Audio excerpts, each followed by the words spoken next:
by thanking all of you actually for really amazing presentations and for taking the time coming together in this global conference. Also, just to point out again on lots of the debates we had here today will also be further debated in the conference in Chile, which is organized by TNI and others. So hopefully there we actually hopefully meet in person and have more time for debate. Yeah, so really thank you all for your contributions. We have now half an hour break, and then in this stream we meet again in half an hour's time for a workshop on the Global Manifesto. So that would be really interesting, Global Manifesto on public services, and there's probably some controversial debate, which will be we will see there. So please come back, switch on again in half an hour time, or you can also just mute yourself and stop your video. Thank you everyone for joining today, and see you soon. I say bye. Bye. How to welcome everybody. So maybe I'll do that now. Yeah, so welcome everybody to our next session, our next workshop on the Global Manifesto on Public Services. This is a conference on shifting narratives on public services, public spending and provision. It has been really, I don't know how you have found it so far. For me, it has been really inspiring. We had really great keynote speakers yesterday, heard from all the partners in the conference, and already had many interesting workshops today. And I will now just hand over to our amazing facilitator, Salima Namusboya. I hope I pronounced your name more or less correctly, to facilitate this work. I will be around in the background. Also, if you have any questions about the conference, please feel to direct them to me. I haven't actually introduced myself, sorry. I'm Vera Wiegmann. I'm a research fellow at CIRUS, or Public Services in the National Research Unit at the University of Vera, just for your information, your audio really isn't working well. Really? So, oh, God, yeah, all that stuff you said, other than massacring Salima's name, all that stuff you said didn't come across. So something's wrong with your audio. Well, good that I don't need to speak, but actually that Salima is speaking. So I shut up now. So you can speak. Salima, welcome. Okay, thank you very much, Vera, for setting us off. Good morning, good afternoon, good evening, everybody as it relates to you around the world. You're welcome to this very exciting panel that will be discussing the Global Manifesto that is entitled "The Future is Public," a Global Manifesto for Public Services. The manifesto was developed collectively by a number of national and international organizations and actors to serve as a rallying cry for public services, for civil society, providing a concrete alternative to that dominant neoliberal narrative that has failed to ensure a dignified life for all. The manifesto, currently signed by 199 organizations, positions public services as the foundation of a fair and just society and of the social pact that implements the core values of solidarity, equality, and human dignity. This workshop will serve to further disseminate the manifesto and look at the process of formulation of the manifesto, some of the key issues covered in the manifesto, how it relates to the current global order relating to the provision of public services, and how it is being used or can be used to shift narratives around public services, spending, and production. The discussants will also highlight existing research and identify areas that require further research to give more life and meaning and push further the agenda intended under the manifesto. We are privileged to have an excellent panel of speakers to lead this discussion. One of the speakers is Rebecca Riddell. She's the co-director of the Human Rights and Privatization Project at the NYU School of Law. She's She works at the Center for Human Rights and Global Justice at NYU School of Law. She previously served as a senior advisor to the UN Special Rapporteur on Extreme Poverty and Human Rights, Mr. Philip Johnstone, and she has also been a fellow at Human Rights Watch. We'll also be joined by Ms. Chiara Mariotti. She's a senior policy and advocacy officer working on development finance at Eurodad, and she leads the work of Eurodad on IFIs, international finance institutions, undue influence on developing countries, policy and fiscal space, and on reforms of global economic governance. Previously, Chiara worked at Oxfam GB and also has worked as a researcher at the Overseas Development Institute. She holds a PhD in economics from the School of Oriental and African Studies. We shall also be joined by Mr. Johnstone Shishanya. Johnstone is the Program Manager Education Support Program at the East Africa Center for Human Rights in Kenya. He's an experienced African specialist in project management and human rights advocacy. And currently he's implementing education outcomes through policy implementation in partnership with government agencies, capacity building for leadership and social accountability in the provision of quality public services. Last but not least, we shall have David Boyce. He's the Deputy General Secretary of the PSI, Public Services International, and coordinates the work on privatization, on the climate crisis, as well as water and energy utilities. This includes policy and advocacy work on finance and governance of utilities, as well as supporting union strategies. PSI advocates for public partnerships between utilities as an alternative to the for-profit based public-private partnership model. We shall have 1.5 hours, so we shall finish at 16 hours. And each speaker will present for 15 minutes before we have a plenary. Please feel free to utilize the chat and give your comments or questions regarding the discussion. And personally, your presenter, yes, Vera murdered my name, but that's fine. My name is Namsovia Salima, and I work with the Initiative for Social and Economic Rights in Uganda. So without further ado, I will want to straight away go to our first speaker, and that will be Rebecca Riddell. Rebecca, please kick off the discussion. Thank you. Great. Thank you so much. Thanks to you, Salima, and to the organizers. It's a really big pleasure to be here today with all of you. Please, somebody wave if this audio quality isn't good, but otherwise I'll proceed. Oh, okay, great. I got a thumbs up. It's really great to be here and to learn from all of the other presenters this week. As Salima had said, I'm Rebecca Riddell. I co-direct the Human Rights and Privatization Project at New York University's Human Rights Center. Today, I'm going to talk a little bit about the context for the Global Manifesto for Public Services, then offer some examples of work that I believe is really in the spirit of the manifesto, touch on some of the lessons we've learned through our own work, and then conclude with a note about potential priorities for future research. And I do have a PowerPoint slide, so let's see if I can successfully pull this up. Everybody, hold your breath. I think it's gonna work. Great, okay. So when it comes to sort of the context for the Global Manifesto, one crucial aspect to emphasize is the global push to privatize, to corporatize, and to commodify public services. This involves promoting the private sector as the way to achieve public goals. It effectively recasts public goals so that they're about creating markets rather than providing public services. And this push is certainly coming from authorities at varied levels, but it's especially coming from development actors like international financial institutions and other countries acting bilaterally.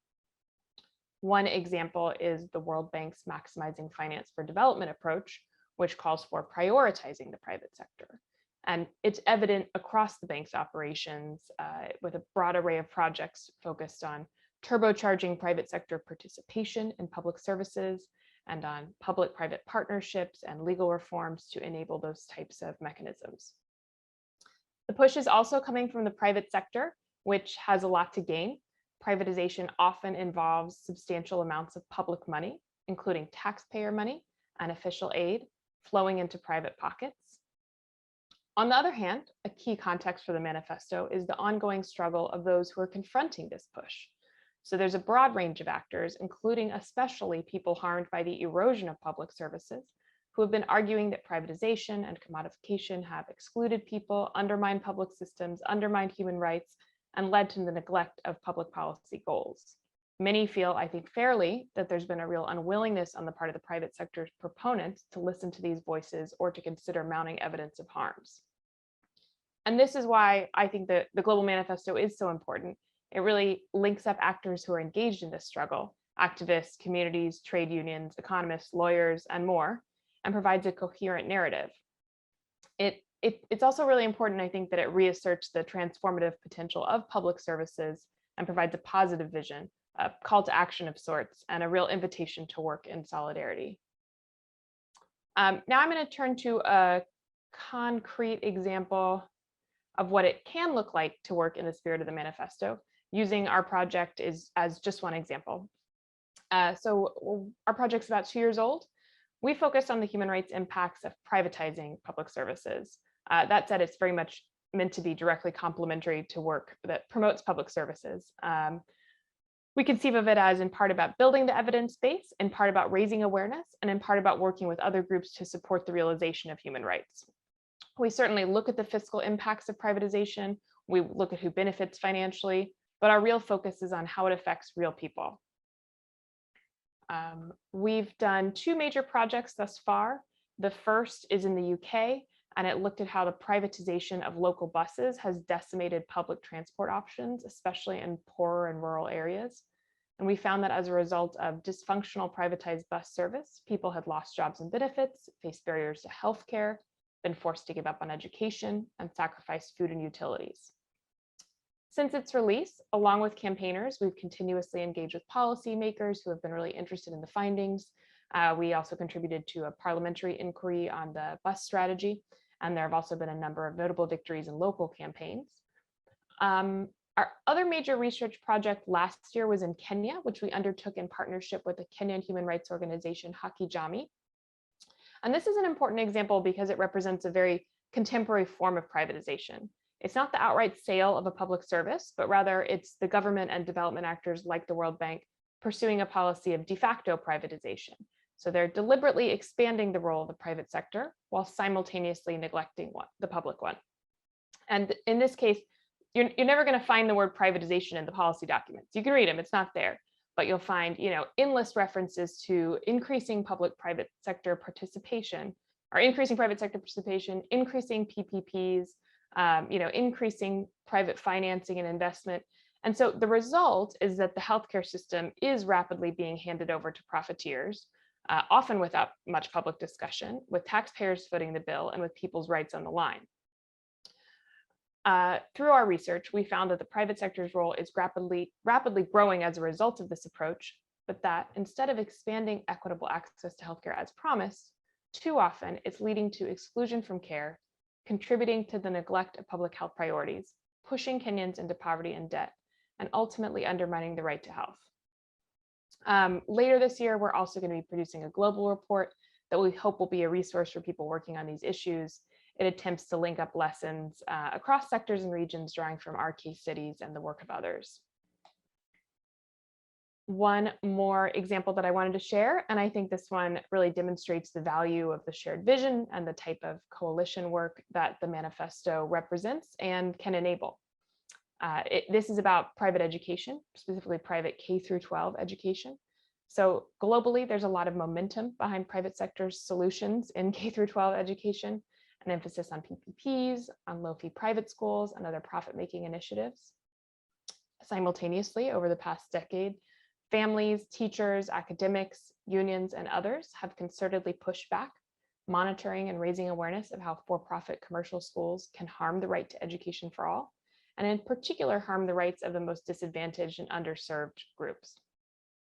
So a broad range of these actors has mounted a really impressive campaign focused on international funding. In 2018, following years of concerns about a specific global for-profit school chain, Bridge International Academies, nearly 90 civil society groups published an open letter to investors. A year later, more than 170 organizations from 64 countries called on the bank to end its support for-profit private education. Responding to these concerns, as well as pressure brought by a US congresswoman who was working with these groups, in 2020, the World Bank's private sector arm, the IFC, committed to freeze its investments in private schools and undertake an evaluation. Then, just this year, the IFC made the major announcement that it would divest from Bridge Academies, and beyond that, wouldn't resume its investments in private schools for the foreseeable future. So it's an incredible victory, and it's a real testament to the work of this group of actors over time.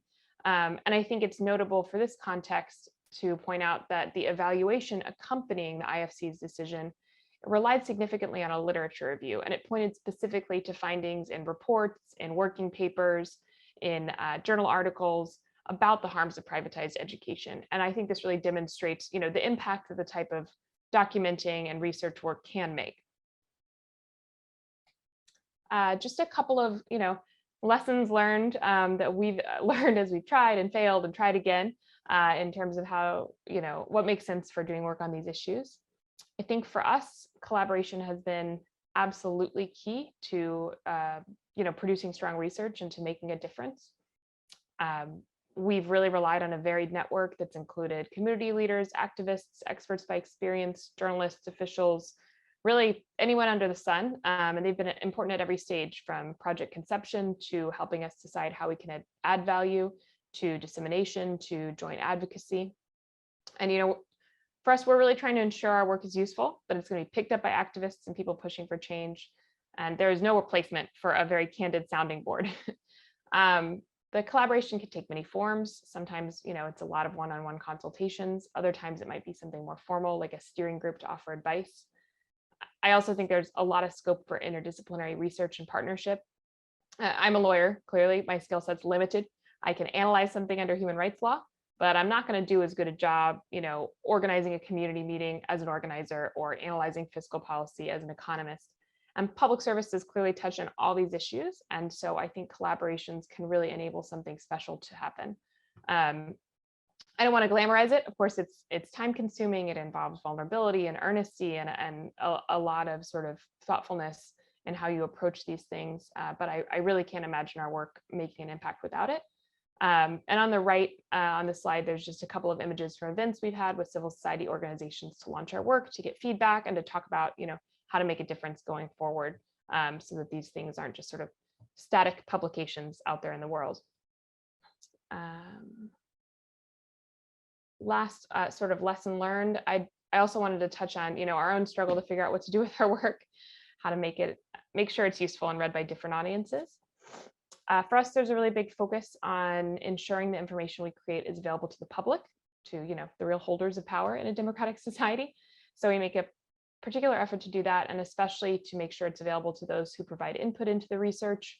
So that influences our written products, our translation goals, our timelines, et cetera. And of course, we're also thinking about how to get journalists and policymakers' attention with media-friendly products and pitches. Not always the easiest thing when it comes to public services, but very important. I personally have a bit of an allergy to media work, but it's definitely, it's been helpful for getting the message out there. And on the slide, there's just a couple of examples of traditional op-eds placed in Kenyan and US publications, a straight news story that happened as a result just of a press release and an interview. And then also a page from the Swahili translation of our short report of our Kenya findings. So basically we produced a pared down version that really just hit the highlights, and we've gotten a lot of good feedback on that from community members who, for many reasons, are not interested in reading a very, very long human rights report. Okay, so I think, yeah, last bit is just touching on some potential priorities for future research. One thing I want to emphasize is I think the demand for research is really substantial, as this conference demonstrates. There is, as I said, I think a lot of scope for interdisciplinary collaboration and partnership. The issue is also widely relevant. As the manifesto shows, universal public services are an equality issue, a climate issue, a gender issue, a race issue, a democracy issue, and more. So there are a lot of different ways into the work for researchers who are interested in working on this. And another thing I just want to emphasize is that I think really fundamental questions haven't been answered necessarily by researchers. A lot of energy goes into monitoring and evaluation, but shockingly little of it focuses on big important questions like who is benefiting, on really listening to people's experience with these programs and with these interventions, and especially understanding how the sort of changes to public and private services are affecting those who are most traditionally underserved, how they're affecting workers and women. So I think there's room for a lot of work to sort of function in solidarity with people who are impacted. And yeah, let me see if I can stop this PowerPoint now. Okay, so that's all I wanted to share for now. And I want to say thanks again for the opportunity to be here and hand it back over.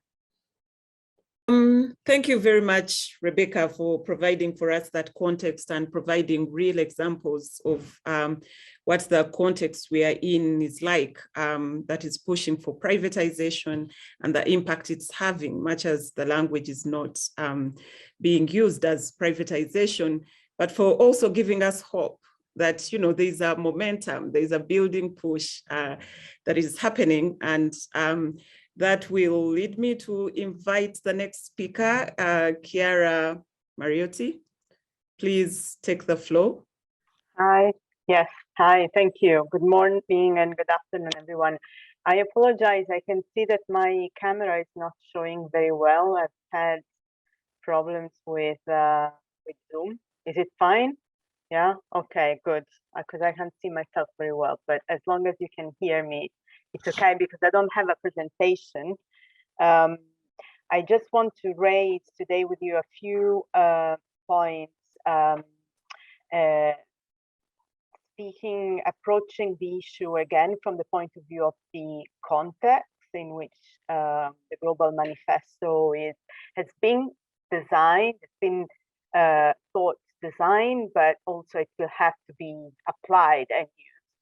And I'm going to focus in particular on the role of IFIs and the IMF and the World Bank especially. And I wanted to try to problematize a little bit the role that these organizations have been playing and are playing at the moment in shaping the narrative around public services. And I want to start on where we are now, which is a perfect storm of multiple crises. Data from UNCTAD that came out a few weeks ago said that there are about 1.2 billion people living in countries that are vulnerable to all three dimensions of the crisis that we are living: food, energy, and finance.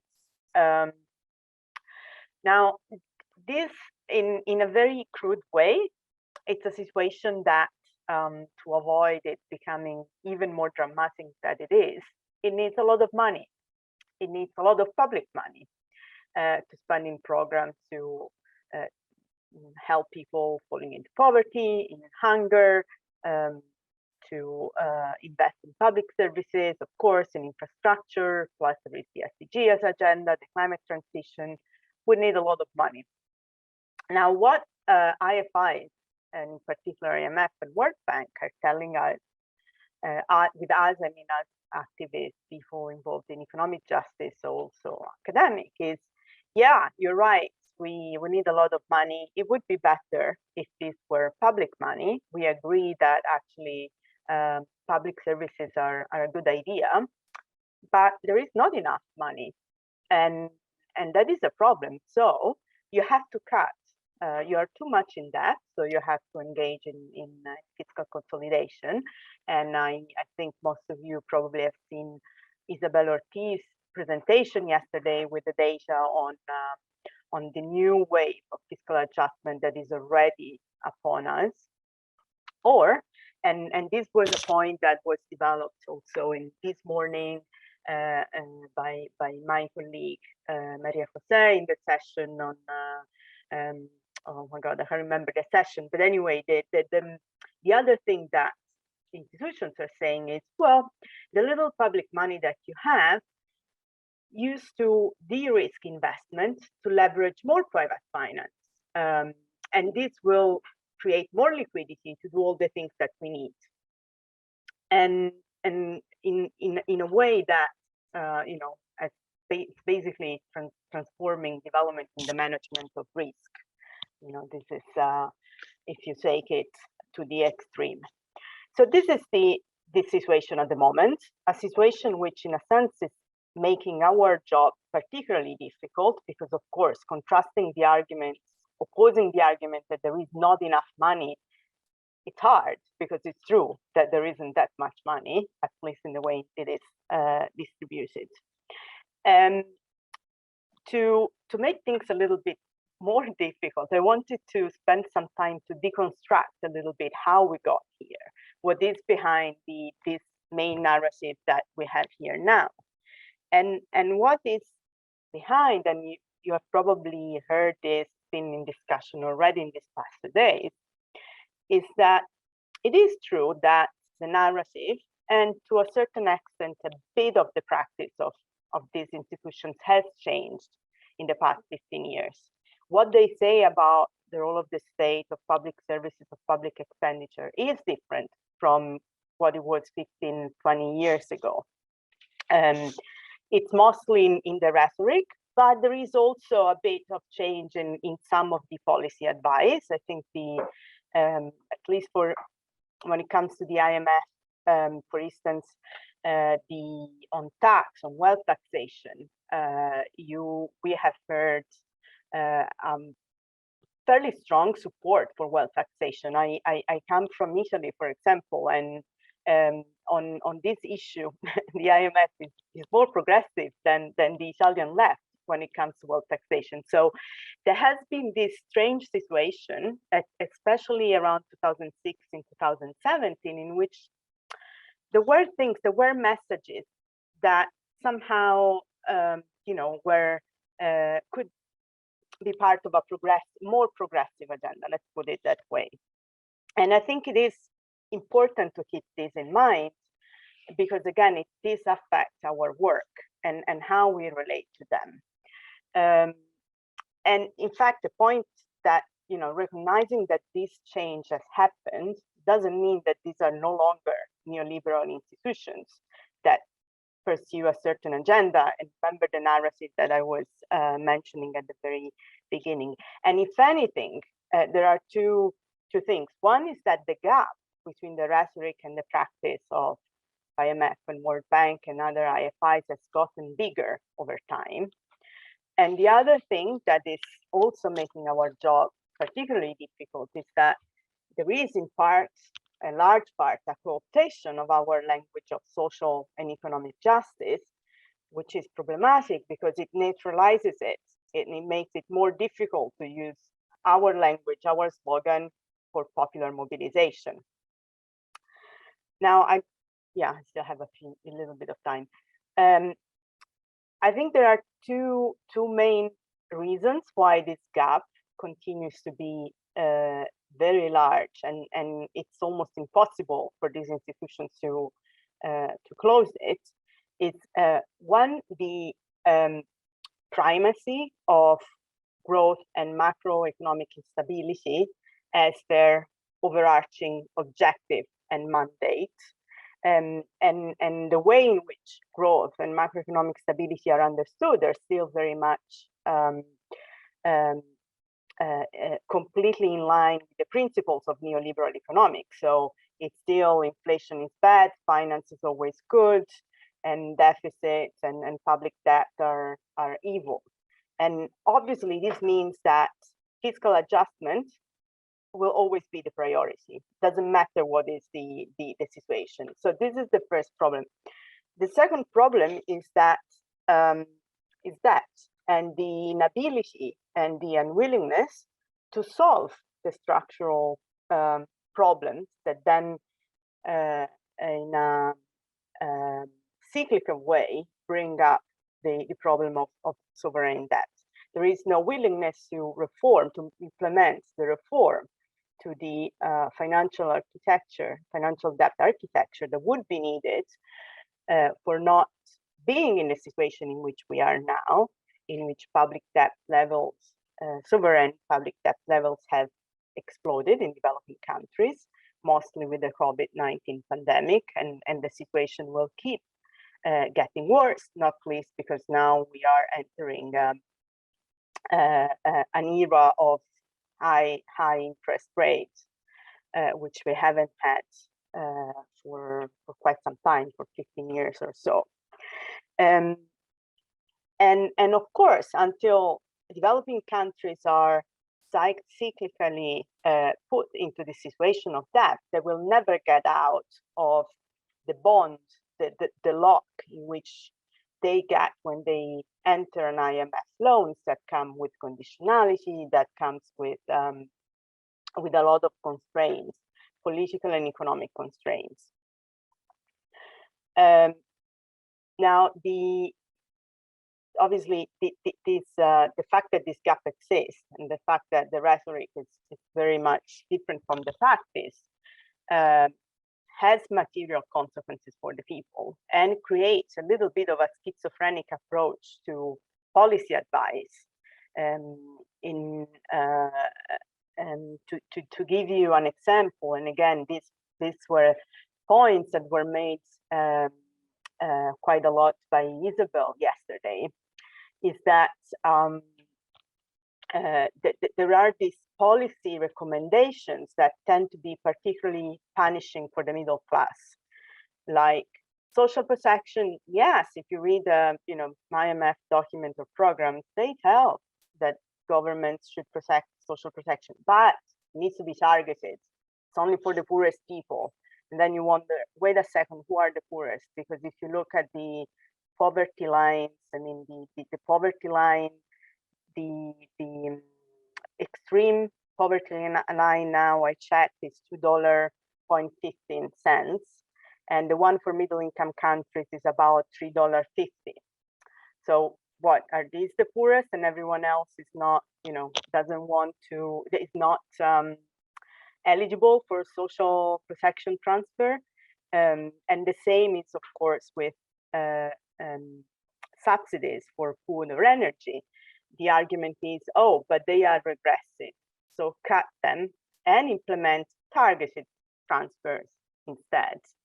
And then, of course, probably some people do get some transfers, but there will be a minority of people, and then they get surprised when you have social unrest and people go in the street and protest because subsidies have been cut, right?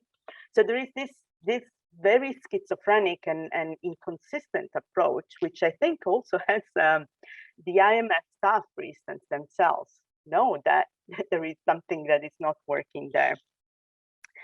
I'm trying to cut it short, but I did want to underline the fact that during the pandemic, this gap got bigger, despite the fact, because the rhetoric, in a sense, got more progressive with all the emphasis on the states, World Bank and IMF advising countries to spend more, take more loans, all the rhetoric on the importance of health and health workers. But again, here, there was also here a bit of a schizophrenic approach, in the sense that truly the only countries that could increase spending were rich countries and some middle income countries. The poorest one were already facing debt problems and difficult access to financial markets that made it impossible to substantially increase spending, even at the peak of the pandemic. And and with this, I finish, and I'm sorry because I keep going. I'm taking away the optimistic message that Rebecca left us with, but it's not going to go any better. And not only because, of course, with the macroeconomic context that we are facing, a lot of countries will have to get more loans, get even more indebted face more difficult situations in terms of poverty, inequality, and hunger, but also because in all of this, World Bank and IMF have, they thrive in crisis. They are back on at the core of the global economic governance, and they're not wasting the opportunity. So you have the IMF that has created a new fund, the Resilience and Sustainability Trust. Probably most of you have heard about it. It's meant to rechannel special drawing rights. It does fill a gap in terms of development finance because it will provide long-term loans, not for balance of payment, directly balance of payment problem, but to implement reforms in pandemic preparedness and energy transition in a sense that is needed. But it also means that it's an additional instrument for the IMF to influence and control the transformation of developing and emerging countries. And this is also, at least in theory, that is what they are telling us. There is the willingness to align the work of the World Bank and the IMF when it comes to policy reforms in these areas even more, which means that countries will be even more tightly caught into this framework of policies and conditionalities defined by these organizations. Just to close with a bit of positive message. While all of this is happening and the influence of IFIs is problematic on many levels, it's making our job more difficult. There are things that are happening in reacting to the crisis, and there is a tendency in many countries to push for a greater state interventionism, to step away from globalization, to turn inward in a sense. Now, in many cases, this is taking regressive forms with bad forms of protectionism, not the good kind, the bad kind, and xenophobia. But it can turn into vision and a model of the state as an agent of progressive social change and an agent of, an improvement of society. It can. And the last time that we had a huge crisis, the global financial crisis, it took a few years for society to react, to mobilize, to go into the streets. So I think we have a little bit of time to do all of this. And of course, public services is the most immediate area for us to do this. I'll stop here. Thanks. Thank you very much, Chiara, for further elaborating the context, specifically focusing on the international finance institutions, illustrating how they've appropriated the progressive language of social justice and yet doing things that are really the opposite of that. And never mind about painting the gloomy picture. I guess it doesn't take away our resolve for people to still push against privatization. And yes, the continuation of research around the area. I'll now turn to our next speaker, Johnstone Shishanya from Eachrights in Kenya. Johnstone, please. Thank you. Allow me to share my screen.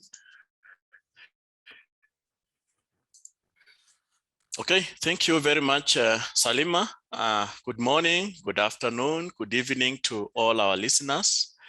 I will request that I put off my video because my internet is a bit weak.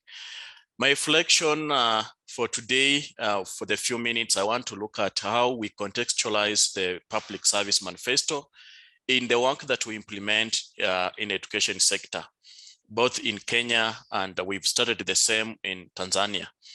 One is to just point out how the manifesto, we are publicly making it available and understood to various stakeholders. Number two is in terms of who are our targets, the people we are engaging to understand how the manifesto is or can be made a reality. And number three, we are trying also to have targets, or in terms of what are the results that we shall be looking at as we implement this manifesto. From my presentation, as you can see, I'm talking about public service as an imperative to advancement of human rights. The East Africa Center for Human Rights is an organization that champions ECOSOC rights, economic, social, and cultural rights. And one of the key focus area, or one of our programmatic area, is on education. So we've taken the approach of saying we want to use this manifesto to really implement public education, which is public service. So that's what I'm going to have as a reflection. I'll begin by saying our focal point in the engagement of all the stakeholders, which include the government agencies, the civil society organization, the community who are the grassroots, the social media, including national televisions and the local radio stations. We bring out a common message, and the message is the message of why public service. The main outlining message here is public service is an equalizer. When we talk about education as public service, we are talking about a service that is provided to each and every person. Mostly what we do, we focus on the marginalized and the vulnerable groups in the society. And we are saying we cannot uplift these people, we cannot equalize the society, we cannot bridge the gap between the rich and the poor unless the government implements public service or public education, which is a common good for all. We are also looking at it from the lenses of the rights.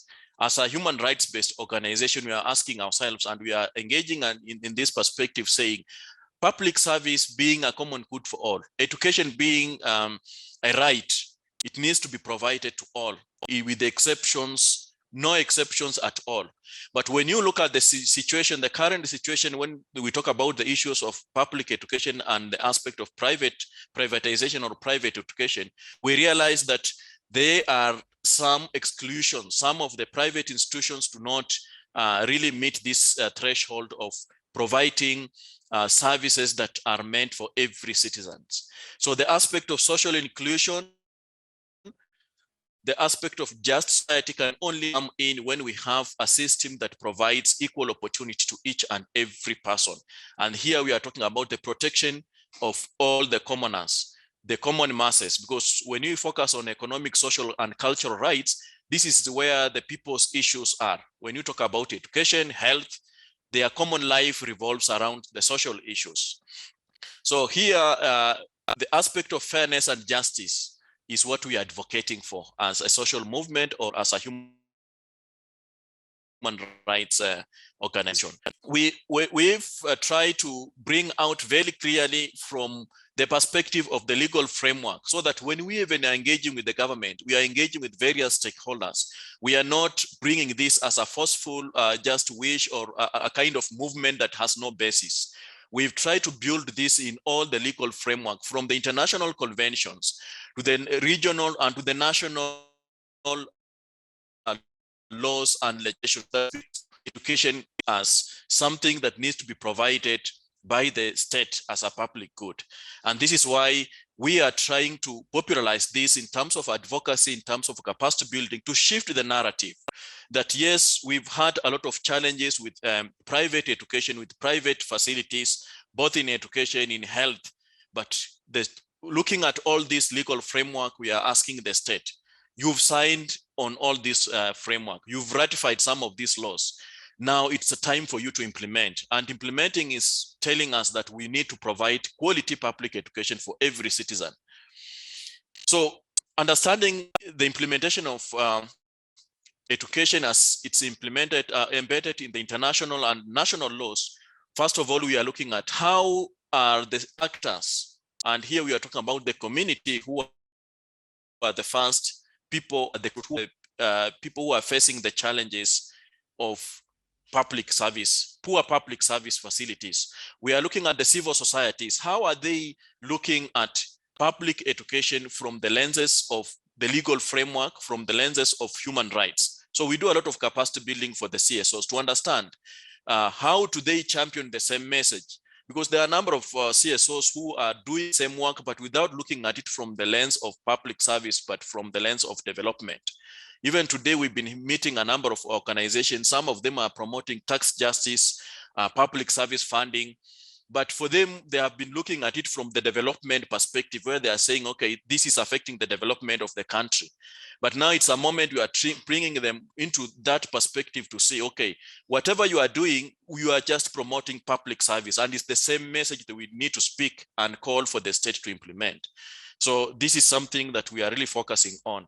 Number two, we are also looking at now from the children perspective, that children rights, right to education is one of the children rights, and it's a developmental right.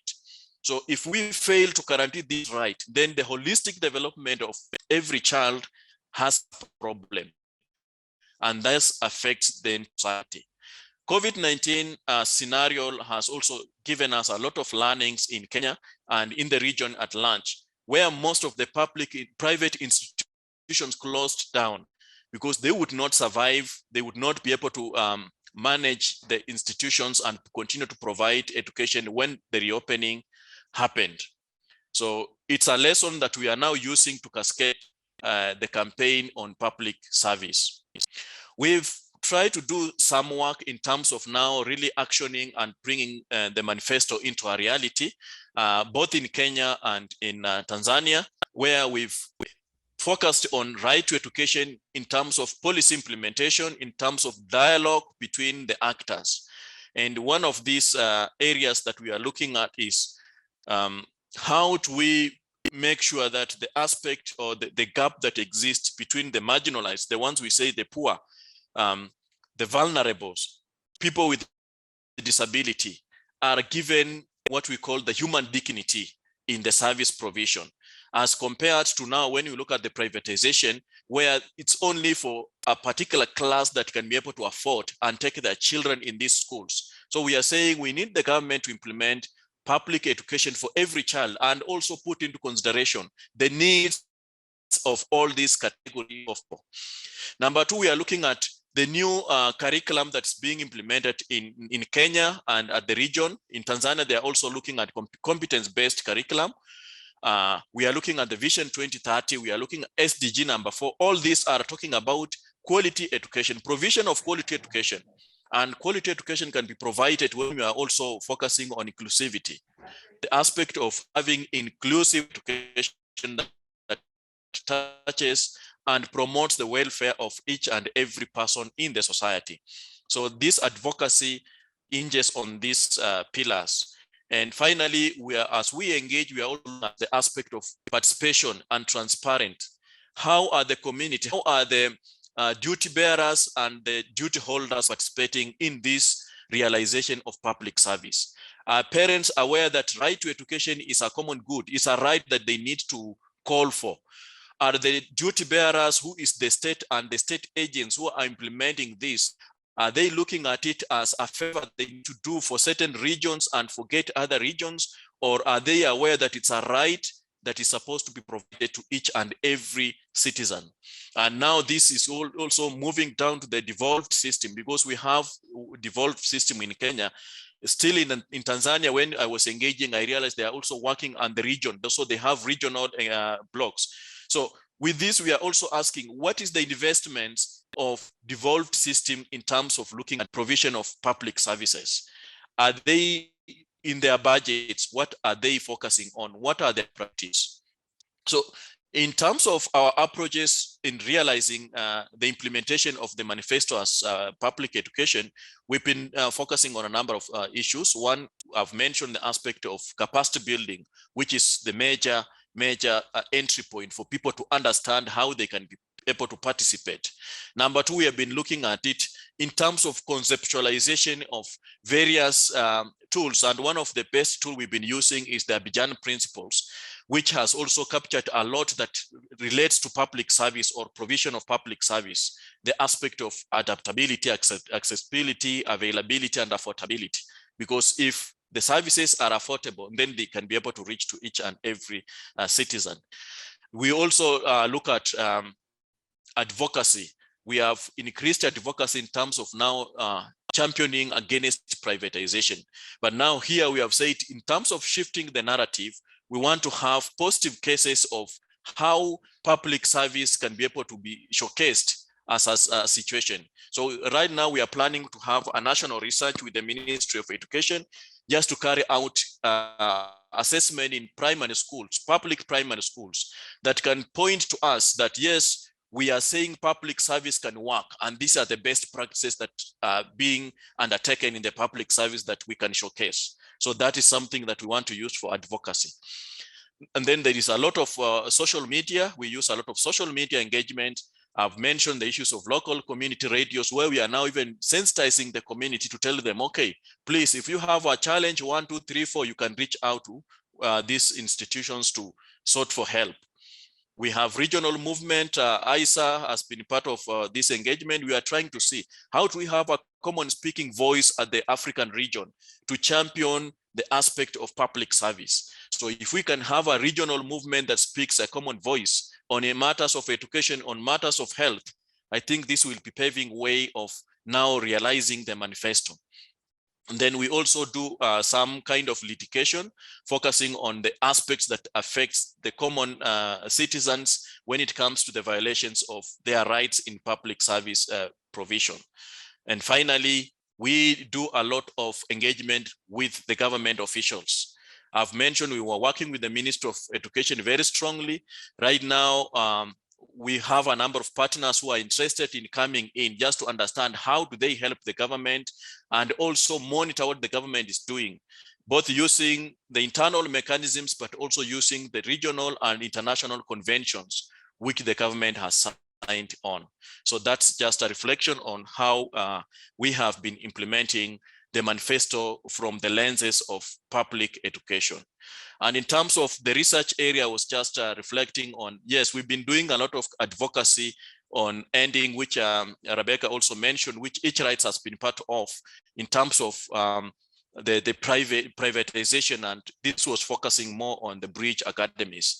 So now we are asking ourselves, we don't need, you know, when a strategy is taking too long to realize, you also have to change your strategy. So we are exploring, and we are saying this can be an exploration area where researchers can look at what are the strategies that international financing corporation like World Bank and IFC, what strategies are putting in place now when they are diversifying from private institution.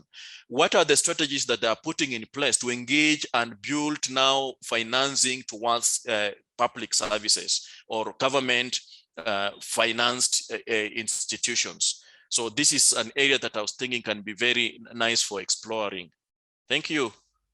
Back to you, Salim. Thank you very much, Johnstone, for giving us that concrete example of utilization of the Global Manifesto in Kenya and the work done in Tanzania, and further laying the issue for research exploration. Lastly, I would want to move to our last speaker, David Boyce from Public Services International. But before that, I would want to encourage people to utilize the chat to post their questions and maybe contribute to the conversation. We shall be having some minutes after to engage in a discussion. So I encourage everybody to be ready with their discussion. David, over to you. You have 15 minutes. Thank you. Thank you very much. Thanks to the organizers. I'd like to recognize the work of my fellow panelists, Rebecca, Chiara, and Johnstone. And what is important to recognize is the link between research and activism, is the link between studying, mobilizing, and changing. Because the manifesto is one step in a long process, a process based on the need to increase the power of progressive groups such that they can better influence policies at local, national, and regional levels in favor of justice and equity. and in favor, in this regard, of universal access to quality public services. And because many groups are working in their own areas, not necessarily connecting, when we need to connect the different issues in order to find the holistic solutions. So we see, for example, people working on the rights of nature, the rights of women, the rights of workers, or on water, on health and care, on energy, or debt relief, or tax justice. We're all working in our silos, in our niches, and some of us have developed very specific jargon. A lot of us use acronyms, and so it's really important that the manifesto we understand as one step in the way. Now, PSI is a global trade union federation with 700 unions in 160 countries, and they represent 30 million working women and men. And for us, it's both necessary and difficult to break out of our collective bargaining box, as our core activity is to defend the rights and interests of workers and of our members. And this is often a very legalistic procedure enshrined in labor law, where the collective bargaining agreement is a legally recognized and binding contract between the employer and the workers, defensible in labor courts. So we see in public services, we must absolutely break out of our, what I call our CBA box, or our collective bargaining agreement box, because our jobs are to provide services that people and communities need. The services that are not based on the market dynamics, where if you have money, you have options, and if you got lots of money, you got lots of options. So for us, in public services, the terms and conditions of our members are decided through a variety of political processes, not stock markets or purchasing power. And so it's clear to us that if our members don't have the tools, training, and conditions to do a good job, then they suffer. But more importantly, our communities suffer when they can't access reliable, high-quality public services.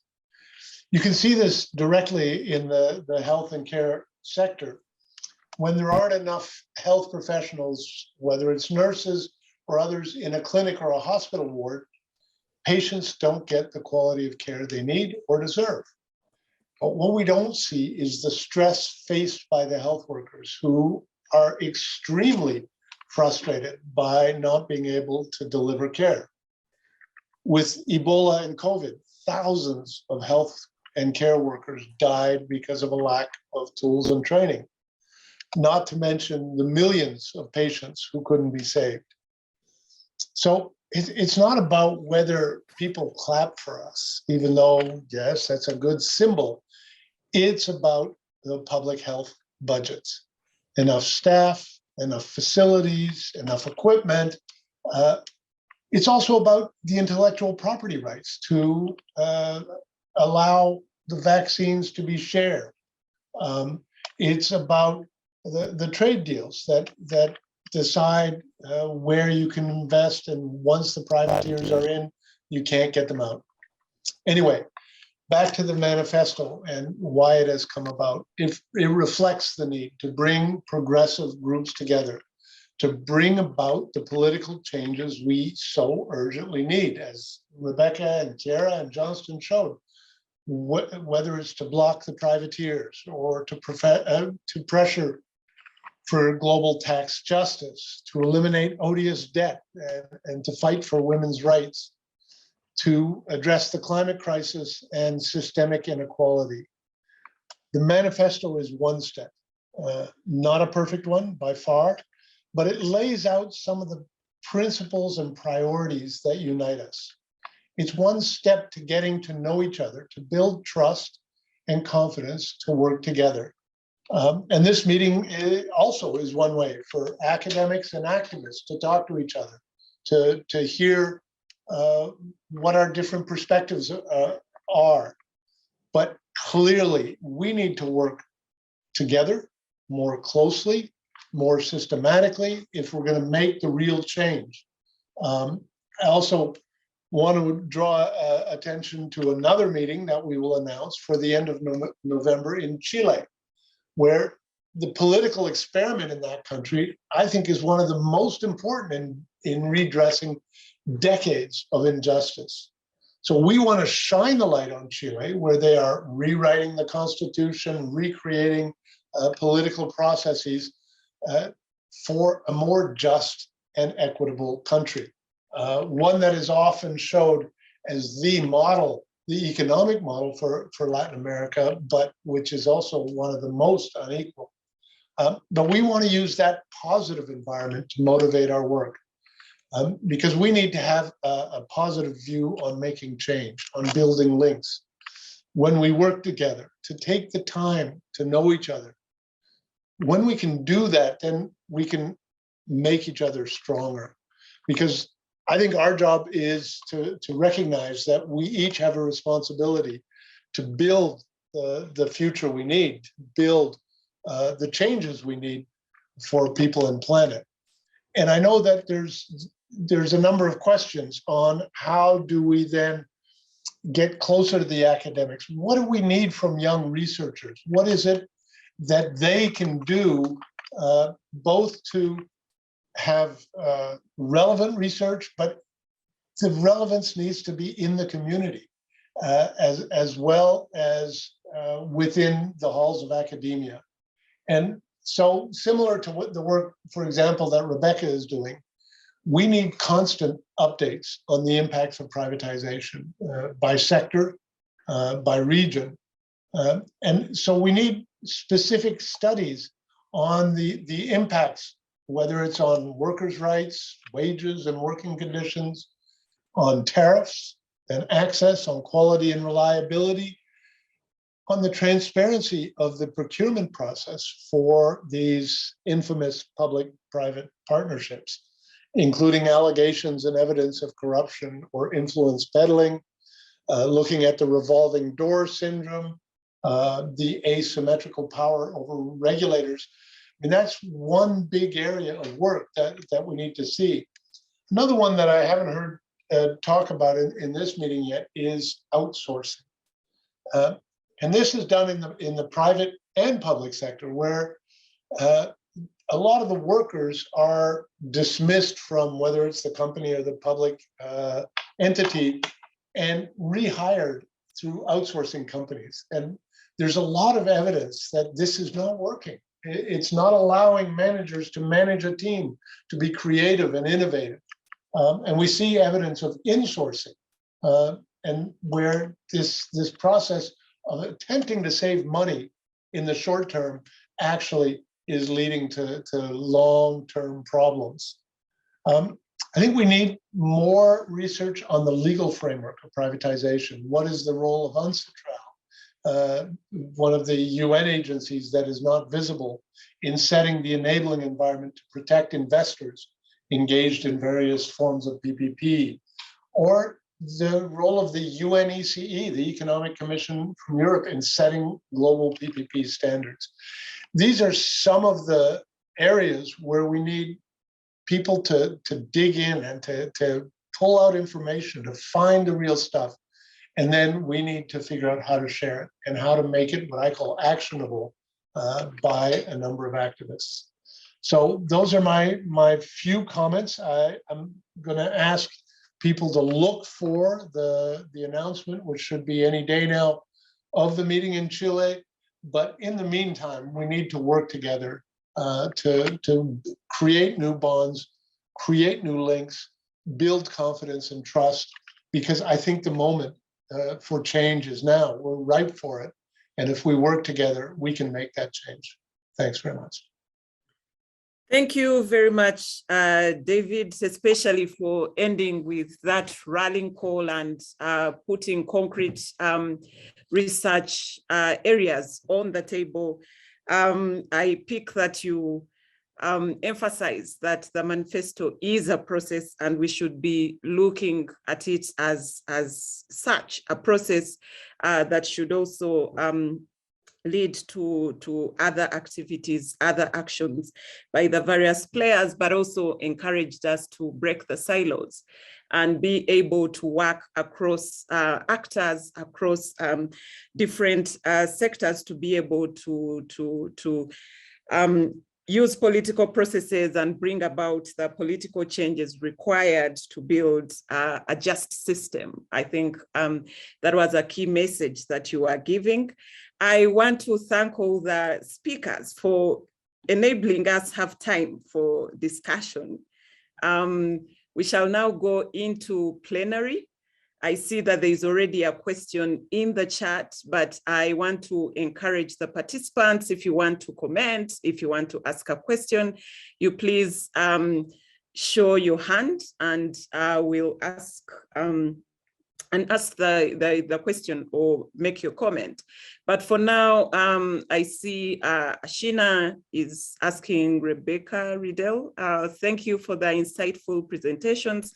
Perhaps Rebecca and some of the other speakers could elaborate on how to better connect the research with the movements, how to take a dense research into digestible, bite-sized, actionable pieces. Since I don't see a hand so far, I will ask the speakers to reflect on the question that has been presented, and also encourage other people to come up, contribute to the conversation as we go. We still have some bit of time.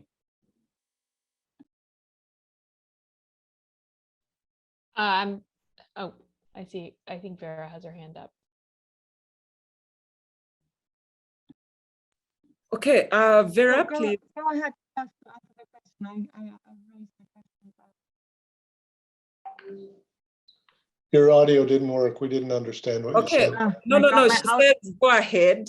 She wants to ask a question. So perhaps you can first of all respond to the question posed, and then she will come in later. She has a question. She's not using her facilitator or organizer power for now. I'll jump in then, since Ashina kindly directed this question to me, though I would also be interested in everyone's answer. I mean, I can only speak from my own experience as, you know, a US-based researcher, and all the sort of limitations that imposes. I think, you know, for me, I really try to keep a sharp eye on my position as sort of a, you know, Western university-based person, and think about like how to actually make our work useful. And I think for us, partnering or collaborating, you know, by partnership, I mean sort of more formal, like true partnerships where you are equally engaged in this and co-creating information and working with people who are in movements, is a really valuable way to ensure that the work is useful. But also, like, I don't think it's always possible to do partnership models. It may not even be desirable if you're not in a, you know, if you don't have the resources to truly partner, if you don't have the sort of timelines that enable that sort of process. I think there's also ways to really seek feedback from experts in movement, seek feedback from advocates and activists and people who are close to these issues, to try to sharpen your work and say, you know, I want to make sure that this is actually useful. Like, what is going to be useful in your hands? Like, what do you think about this framing? You know, really trying to understand, obviously, what the actual key problems are that people are experiencing, but additionally, like, how is this going to fit into people's strategies?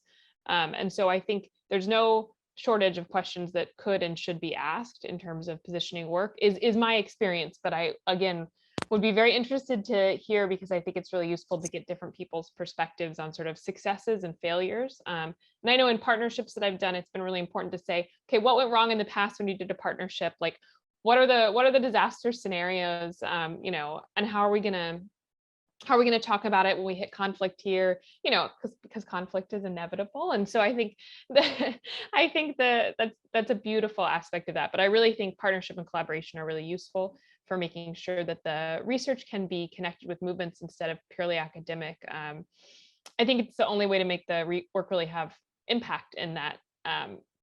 If I like good ideas, they're a dime a dozen. There's a lot of good ideas out there, but unless we're really making useful work, and positioning it well, I don't think it's going to have much of a difference. As far as making things digestible, oh, I would love to get a good lesson on how to make work digestible. I am constantly struggling to translate these issues into something that people care about and that really conveys the importance and the stakes. I do think, for me, I try to really slow down my timeline and think, what are the different audiences and how are they most likely to receive information? And so I know that it can be useful in certain contexts to have that human rights report. I mean, I'm coming from the human rights background. So for me, the human rights report sort of has this like hallowed status. You slap it down on a table and it's like, this is the report and these are our findings. But of course, most people aren't going to read that. I'm not going to read all the human rights reports. So I think for me, it's never worth not spending the time. It's never not worth not spending the time to think through, you know, what kind of short products can I have? How can I lift up really key messages? Is this something I could explain to, you know, my grandparent? That's like a specific one that I use. Is it something I can break down into really simple terms? Because we're all working on these issues because they are important. And I think I feel some sense of obligation to dial down the jargon and get back to sort of the key issues. So that's my own experience with that. And so we really try to create a range of products, whether it's blogs or op-eds or short reports or social media posts that are going to reach different audiences and that are kind of gauged for that specific context. So yeah, but I am also eagerly awaiting hearing what other people have found successful or challenging about this from any of the potential vantage points. Yeah, thank you, Rebecca. Is there any other speaker who would want to weigh in before I go to Vera? Johnstone, I see your hand up. And Chiara?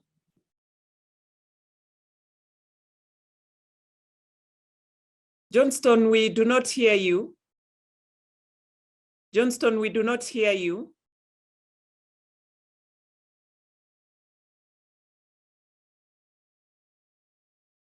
We do not hear you, Johnstone.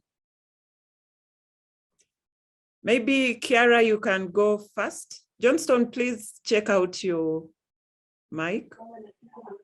Sure. No, okay, this is always such an important question. And I'm going to give a little bit of, maybe it's a boring answer, but I think it is important, and what really makes for good academic research that has an impact is when it's for research projects that have been designed to be used by civil societies and movements. I mean, what is needed is designing research projects with research plans and research questions and objectives that take into account the needs, the advocacy and influencing needs. If this is why one goes about doing such research projects, obviously. But in terms of what is the easiest way, the answer to the easiest way of doing research that has an impact, is thinking about it in the first place with that in mind, thinking of why, what is the purpose, what is the objective, what is the intended audience. Generally, if that is taken into account from the very beginning, then there are very good chances that that piece of work, that piece of research will be used by someone, regardless of the topic. The problem is when, well, it's not a problem, obviously. I think that academic research for its own sake is needed. It's important that it exists, but it will be way more difficult to squeeze it into something for which it was not meant for. And something that it's not really probably the case for the academics, or if there are any today with us on the panel, but one of the areas on which we struggle, we would like more academic work that is designed and thought to have external influences on heterodox macroeconomics. That is one area on which we really struggle to use the academic production for policy and advocacy. The last thing, and I say this because I had to do the transition from academic research to the civil society, and you have to forget about some of the things that you have learned in terms of how you should, how you write, how you formulate an argument. It is a completely different way of writing things, of formulating arguments, of that when you have to write an academic paper, you need a style. When you have to write for the broader public, it's another one. And in that sense, I think there needs to be trust in those, for instance, on comms department, media colleagues, who will tell you how to send the messages. My advice is that one should let go and trust what is advised. I'll stop here. Thanks. Thank you, Chiara. Johnstone, now I guess you can speak before I get to Vera. Can you hear me now? Yes. Good, thank you. I just wanted to highlight one or two aspects on the question. One, in terms of linking the research and the movement. For me, from my understanding, any research should look into or should prioritize a number of variables. One, the expertise who are involved in that research and the methodology that is being used, because this will have a very big determination in terms of the consumption of the findings of the research. Consultations and ownership, particularly for the people who are doing the research, how well they own it. And lastly, contextualization of the research within the global emerging issues. So if a research is contextualized or it's linked to a particular issue that is emerging globally, that is cutting across, then it's easier now when it comes to the level of now implementing or digesting it, as they have raised it into smaller bits. It finds its way easily either in the policy or in practice, because the context in which the research was undertaken really speaks to the issues. And then the final bit of how we can put research findings into digestible aspects. I'm also looking at one, who is our target audience? So you must be clear on the target audience that you would want to use this research to reach out to. Number two is the methods or the tools that you want to use to disseminate. And like the previous speakers have mentioned, the aspect of social media today is very key, all cutting across. So you can talk about the social, you can use the local radio stations, all possible ways, including ICL materials.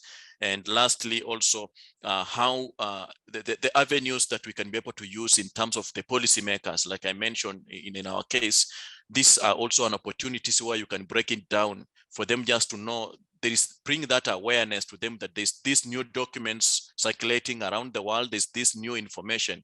How do we reflect on it when we are implementing the policy? Thank you. Thank you, Johnstone. Vera, you can now ask or comment. Yeah, I hope that you hear me okay, because apparently my mic is not so well. Okay, great.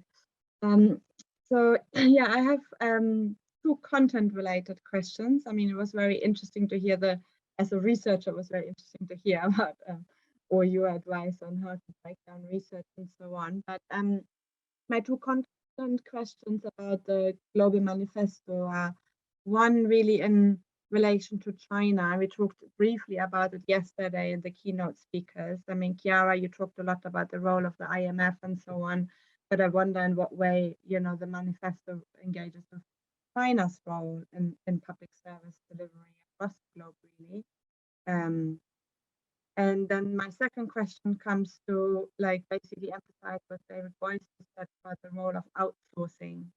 And yeah, if you could all say a bit more on that, how the global manifesto deals with outsourcing as a form of privatization.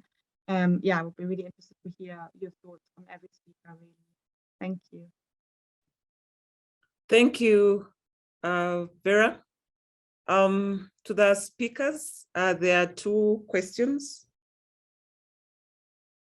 If I heard you correctly, how the manifesto deals with financing and how with China, sorry, the first question related to China's role. Oh, China. Oh, sorry, Thank you. I didn't hear it. Maybe you could also put them in the chat. Yes, I will. Thank you. Yeah, I think we'll understand you better that way. In the meantime, there's also a comment in the chat from Brian. I'm not sure if it's Dane or Danny, but yeah, whoever believes they had the question from Vera right, please go ahead and respond.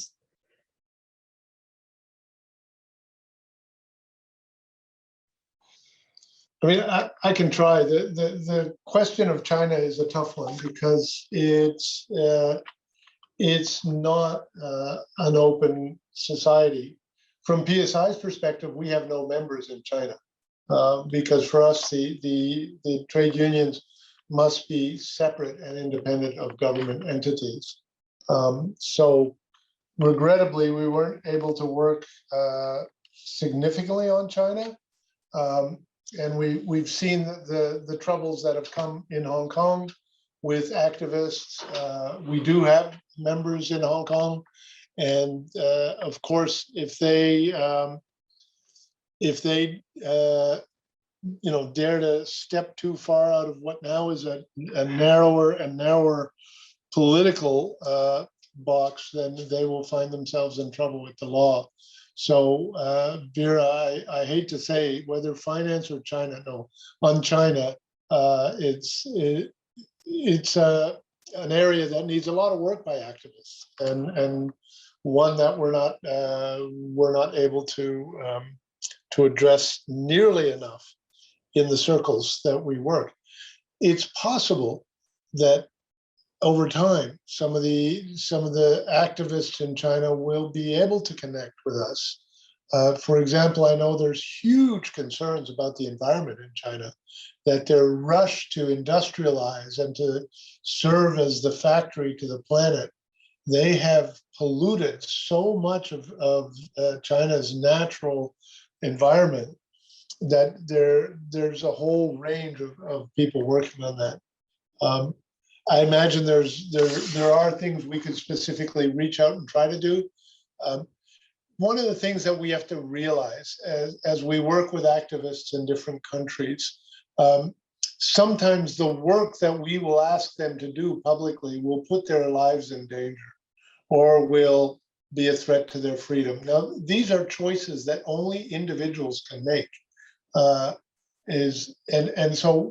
as a movement, we have to be very careful to understand that what we take for granted as something that we can do, let's say from my home country in Canada, or where I live now in France, things that I take for granted that I can say and do will get me killed in some countries as a union activist or a union leader, or thrown in jail. And so we have to be very careful in these countries where it can present a threat. And when I said PSI represents 700 unions in 160 countries, there's close to 200 countries on this planet, and it probably is a sign that in 40 countries, labor rights are actually violated on a systemic and structural basis, where trade unions are not allowed to exist.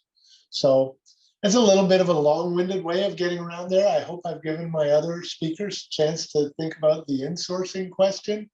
I'm sort of looking at Rebecca a little bit, but I don't know if she's had a chance to look at insourcing.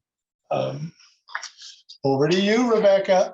I hate to put you on the spot like that, but I mean, I don't know that I have so much of value to add beyond what sort of you flagged already, David. I mean, I think from the perspective of our project, outsourcing is certainly a form of privatization that's a serious concern. I mean, I think it's another area where you see a lot of public resources, which, as Chiara has well laid out, are often quite limited, sometimes because of broader structural issues that are worth interrogating and changing. But in any event, the pinch that leads to outsourcing, happens really frequently at all levels of government, especially at the local level. And it often gets undertaken without much conversation. And so it's a really important time for advocates to be alert to this, because, somebody will say, oh, look, we pay this much to pay our public employees to do it. We could pay this much less to outsource it to so-and-so. Let's just go ahead and do that. Done. And so it's really important to pay attention. And what we found in our work is a lot of times, like, it's a complete disaster in the end. Often you'll end up with real problems with quality. You'll end up with, much worse working conditions. So people who are involved in jobs where they're much less stable, much more precarious employment, lower wages. I mean, the money is saved in ways that are often quite problematic. And sometimes in the end, no money is saved because, for example, there was, in one instance, this is sort of horrific, but the US state of Michigan decided to privatize the food in prisons because they saw that, like, other states paid half as much for they paid like $2 a day to feed people who were detained. And the government came out and said, we're going to save so much money by doing this, which is sort of already appalling to the idea that you would save a ton of money by paying even less to feed the people you're detaining. But like within 5 or 10 years, I'd have to look at my notes, the state had backtracked completely, and this relatively conservative state had reversed course because privatizing was actually, outsourcing the food was actually so expensive because there were so many quality issues, there were so many safety issues. They never got the sort of cost savings that they assumed they would. So I would just say, from sort of a research or advocacy perspective, I think it's really important. And in that case, the unions were really good about kind of keeping attention on the issue. And also the sort of advocates for people who are detained were also saying the food is way worse now. So there was an interesting alliance there. So I would just say, I think that outsourcing certainly touches on a lot of these issues and is very worthy of attention. I don't know if I added a lot with that, but yeah, that's from us. Thank you, Rebecca. I see we have 5 minutes to the end. Chiara, I see your hand is up to weigh in on this, but I'll request that you comment on this as well. You utilize another minute to give your parting shot, and I'll give every speaker a minute to give their last message before we close the session.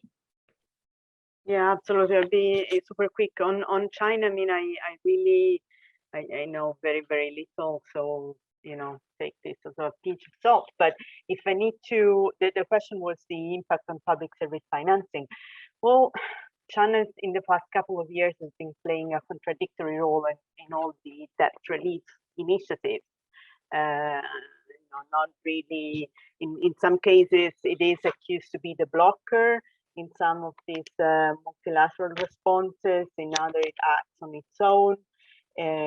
It's not exactly one of the champions of debt transparency, but then maybe that is the narrative that we are given by the IFIs.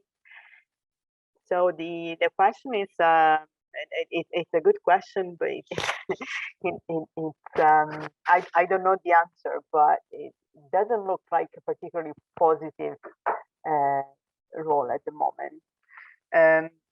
In terms of final remarks, I'll just repeat what I was saying earlier, that I think we do have a great opportunity to use this moment of multiple crises to shift narratives, but also shift paradigm of how we understand the state and more generally the objective of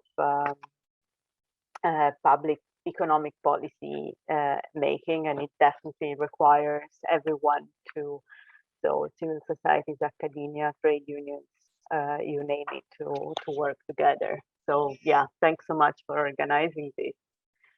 Thank you. I'll go to Johnstone. 1 minute, please. Thank you. My parting shot, I would say we have an opportunity, especially with the use of manifesto, to open up and have that shift in the way we deal with public service, particularly in terms of calling the states to regulate the private entities or private players, because they are the ones escalating the aspects of inequality in the society. So let us use the opportunity that we have. Let us create more awareness at various levels that we work, from the global, regional, national, and even the grassroots. I think when people are conscious of what they need, they take action. Thank you. Thank you, Rebecca. And then lastly, David. Yes, I guess I'd like to just take the opportunity to say thanks again to everybody who's stuck with us for this time, and also to the fellow speakers and the moderator.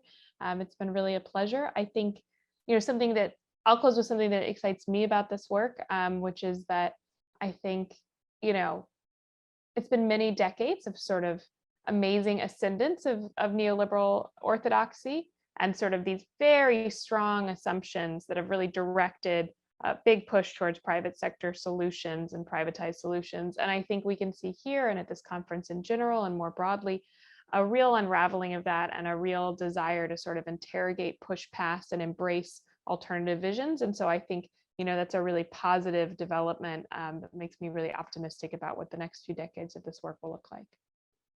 Thank you, David. Wow, I can't do any better than that, Rebecca. I mean, that was awesome.